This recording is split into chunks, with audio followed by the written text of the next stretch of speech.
अब से करीब 15-16 महीने के बाद मध्य प्रदेश में पंचायत चुनाव होने हैं। ये टाइम देखते-देखते चुटकियों में बीत जाएगा। तो ये वीडियो उनके लिए है जो सरपंच बनना चाहते हैं, जनपद सदस्य बनना चाहते हैं, जनपद अध्यक्ष बनना चाहते हैं या जिला पंचायत में बड़े पदों पे जाना चाहते हैं। तो ये वीडियो आपके लिए है, इसे सुरक्षित कर लीजिए।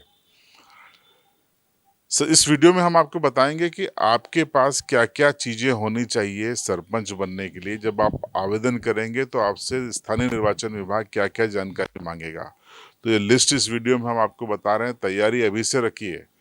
सबसे पहले आपकी मतदाता सूची अपडेट होनी चाहिए, आपका नाम उसमें होना चाहिए, नंबर 1।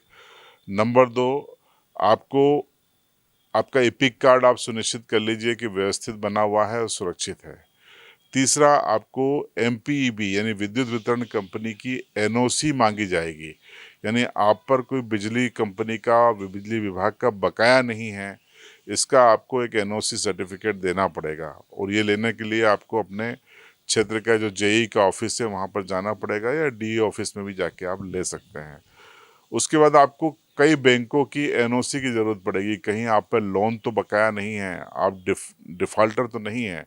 तो आप जिस इलाके में रहते हैं वहाँ के बैंकों की आपको एनओसी देनी पड़ेगी। मान लीजिए बैंक ऑफ बड़ौदा है, ग्रामीण बैंक है, एसबीआई है, कोई भी बैंक है, तो आप नेशनलाइज्ड बैंकों की एनओसी देंगे कि हाँ, आप डिफ़ॉल्टर नहीं हैं, आपके पास लोन है तो आप समय पे चुका रहे हैं, ये स्पष्ट होना चाहिए।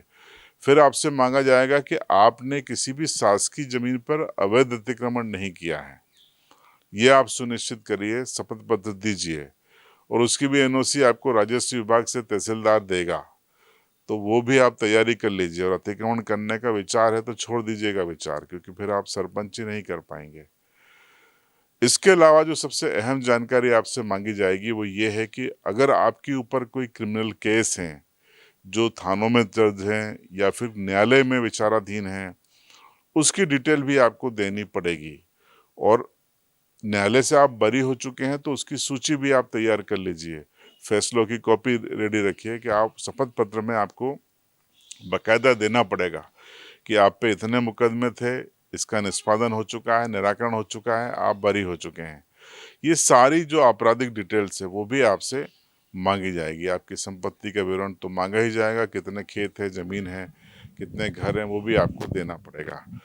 इसके अलावा अगर आप आरक्षित वर्ग से हैं तो आपके पास वो सर्टिफिकेट हो, मूल निवासी का सर्टिफिकेट हो, और साथ ही जिस ग्राम पंचायत में आप रहते हैं वहाँ भी आपका कोई बकाया नहीं होना चाहिए, चाहे संपत्ति कर हो, नल कर हो, जल कर हो, या कोई कुछ पंचायतों में लगता है, कुछ में नहीं लगता है, लेकिन ये भी आपको पंचायत से लेना पड़ेगा कि आपके ऊपर कोई बकाया नहीं है। तो ये सारी चीज़ें हैं। पिछले वीडियो में आपको उम्र बता चुका हूँ कि सरपंच बनने के लिए या जनपद या जिला पंचायत लड़ने के लिए 21 साल की उम्र अनिवार्य है।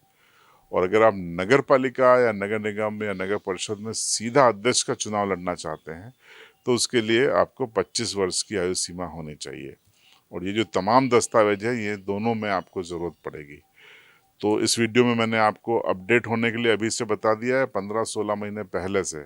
इस वीडियो को आप सेव कर लेना, क्योंकि फिर उस समय आपको दिक्कत आएगी, फिर अचानक भागा दौड़ी में आपको समय नहीं मिलेगा। और अगर स्थानीय निर्वाचन विभाग की ओर से कोई अपडेट और आती है, मान लीजिए कोई नए नियम बना दिए जाते हैं, तो उसके लिए देखते रहिए आप सीबी लाइव, क्योंकि हम आपको वो अपडेट इन्फॉर्मेशन भी शेयर करेंगे।